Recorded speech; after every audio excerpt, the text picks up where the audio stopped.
time to light the fire. We're coming your way with 15 minutes of sports.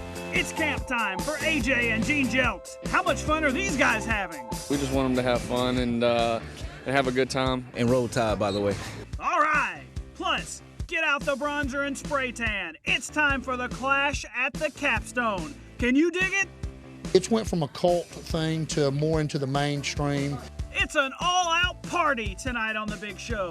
Hand to our heart, we have the most sports in town. Serena goes for another Grand Slam. Baseball, golf, racing. Boogity, boogity, boogity! Everything you said about it is true.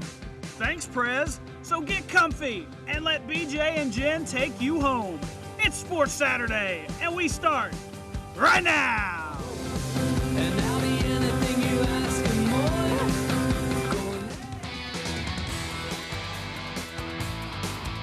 Welcome in, everybody. It's been the talk of the football world since Wednesday. Kenny Snake Stabler's passing has refueled talk of his inclusion in the Pro Football Hall of Fame. He has support of one of his former coaches. Ex-Raiders head man Tom Flores told Sirius XM Radio Friday that if Stabler had played in New York instead of Oakland, he would have been in the Hall of Fame 10 years ago. So maybe pretty soon that wrong will be righted at some point in the future. Welcome in, everybody, to Sports Saturday. I'm BJ. She's Jen. Another Mobile quarterback doing good things for his community. That's right. Cincinnati Bengals backup quarterback A.J. McCarron, former national champion, was holding his youth football camp. The former All-American held a morning and afternoon session of his free camp on Baker High School's field in Mobile. The camp was originally supposed to be at Port City at St. Paul's, where McCarron had gone to school, but the camp sold out in 48 hours. All in all, everyone was out to make sure the kids had a great time.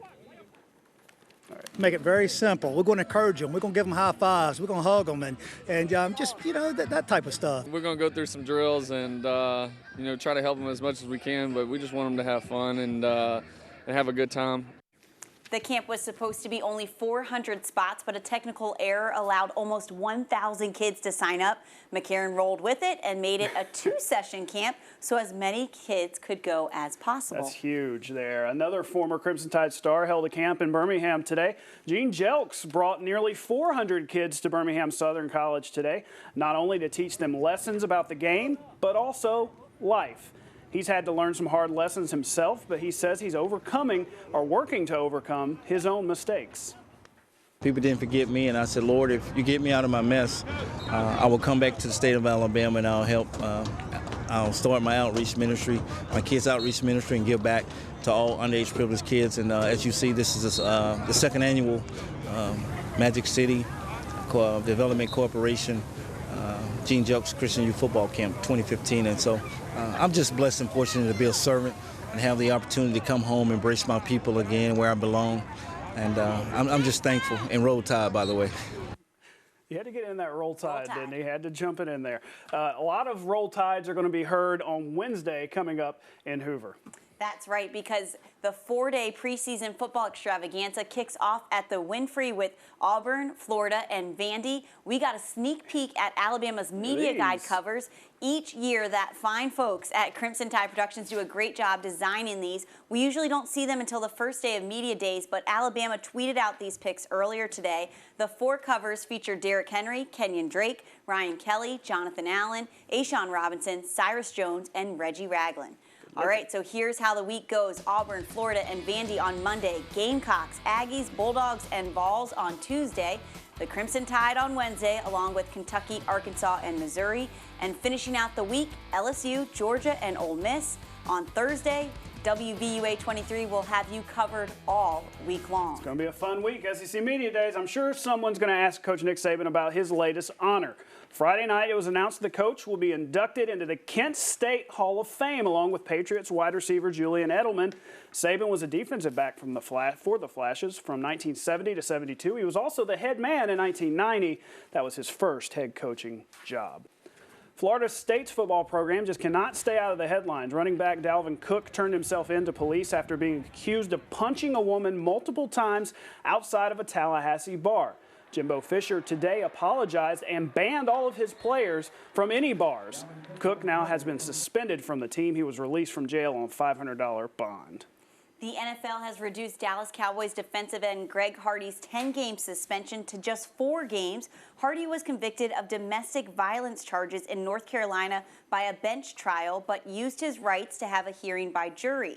Charges were later dropped when his victim did not appear in court for that second trial. Hardy and the NFL Players Association challenged that the NFL retroactively applied the league's new rules after Hardy's arrest. Just to put this in perspective, Tom Brady is also suspended 4 games. So there you have it. When we come back on Sports Saturday, bad news for the Atlanta Braves as they lose a huge piece of their bullpen. That's right, and Serena Williams goes beast mode. Not like these guys. She does it at Wimbledon. Plus, it's these guys. Tuscaloosa tradition, the Capstone Clash, going on as we speak. We'll show you these beefcakes. Some of the competitors, and we'll let you hear a little bit about the event when Sports Saturday returns. Look at them. And we're back on Sports Saturday with our play of the day. And how about this? San Antonio assistant coach Becky Hammond became the first female to head coach a team at an NBA Summer League game when she coached the Spurs against the Knicks this afternoon in the Las Vegas Summer League. The Spurs fell by 376-73, but history was made. I'm not sure history was made tonight at the Bama Theater, but the clash at the Capstone is always an exciting event. Absolutely. You know, male and female bodybuilders from all around the country gather for this competition, one of only 4 national qualifying events. It's a big deal, Jen. Very big. Fans got a big old taste of beef this evening at the clash as the Capstone bodybuilding competition rolled in. Competitors flexed their muscles in numerous categories, including collegiate physique and even a Mr. and Miss Tuscaloosa category.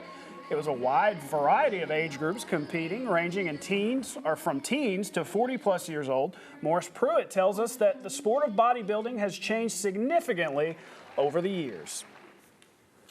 This is a competition where people come from all over the region to qualify for like Mr. USA, Miss USA, Mr. North America, Miss North America, things like that. The sport of bodybuilding has changed drastically over the last few years. A lot of people, when they think about bodybuilding, they still think of the old, just muscled up guys and really, really muscled up women. In the last several years, we've went to the addition to, as far as like women's bikini, men's physique classes, it's things that are toned way down, more like sports models and things like this to make it more alluring to the general public.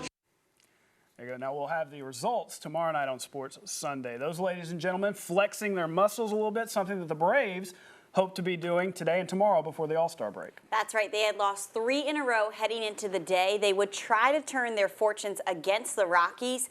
Down 2-1 in the third, Ryan Levernue ties it up with a shot to the opposite field. So we're headed to the 9th with the same score. Jason Grilli on the mound, and what looked like routine turned very bad for Grilli.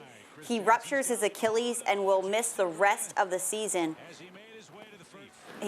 Later in the same inning, it doesn't get any better. Carlos Gonzalez pop flies between Simmons and Maben. The Rockies walk it off with a 3-2 win. The Braves lose the game and their closer. A nice day in Illinois for the John Deere Classic. How close is this shot right here by Rod Pampling? Watch this. How close is that? You can't get closer, or can you? That's about an inch away. Let's see what happens. The day belonged to this guy, Jordan Spaeth, the young Texan with Chuck Norris on the pin right here, the 8th hole. Watch this. I'm talking close. That's the theme. He hits the pin. But watch this. He can get even closer than that. He challenged himself on 17. He does finally get it in the hole. An eagle, a blistering 61 on the day for him. He's 17 under for the tournament. That gives him a comfortable 2-shot lead over Danny Lee. But check out former Crimson Tide golfer Justin Thomas. He's in contention heading into Sunday's final round. He sits just 3 shots out of the lead. Saturday is Justin's day. It is. All right, on to NASCAR and horse racing country today at the Quaker State 400. Kurt Busch has been hot, but he's probably hot under the collar after spinning out on the 99th lap. A record 10 cautions tonight. Brad Keselowski having a great night, but it almost turned ugly for one of his pit crew members. Whoa. He nearly runs over this poor guy. In the end, it was a battle between Kyle Busch and Joey Logano. Busch ends up holding him off.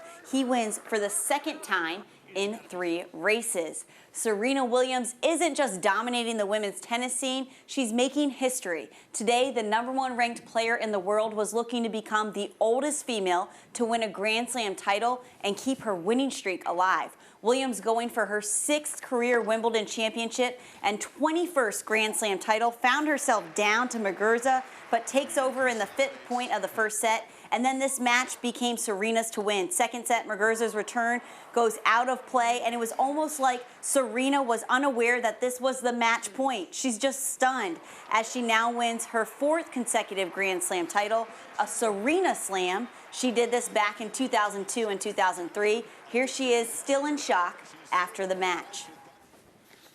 Even on the court, I couldn't believe it when it was over. So, oops, background. I don't know where to start. I just, it hasn't sunk in yet. It was all pretty much mental out there and playing an opponent who had nothing to lose, and me trying to go for the Serena Slam. So it was really exciting. I really can't believe it. She was excited. Serena Slam, of course, 4 majors in a row. Check out the impressive numbers for her. She's compiling some good ones. She became the first player since Steffi Graf to win 3 Grand Slam events in a calendar year. She's now just 3 Grand Slam titles away from the all-time lead. Hey, tomorrow we'll bring you the finals of the Wimbledon of Tuscaloosa. Big-time stuff from out at Indian Hills, singles and doubles championships. But when we return, we're talking about dogs, specifically UGA. Why the dog on the screen is hanging up the chew toy at Georgia. Plus, we rank our favorite live animal mascots. It's next, so stay with us. Back on Sports Saturday, real quickly, UGA 9 hanging up the chew toy. UGA 10 will come into, I guess he'll come out of the bullpen. He's going to do it. Here's our top 5 top live animal mascots, our favorites. #1 for me is going to be, who's the number 1 for you? Smokey. I like Smokey. I know Mike he's the in the Tiger. SEC. Good night. Good night.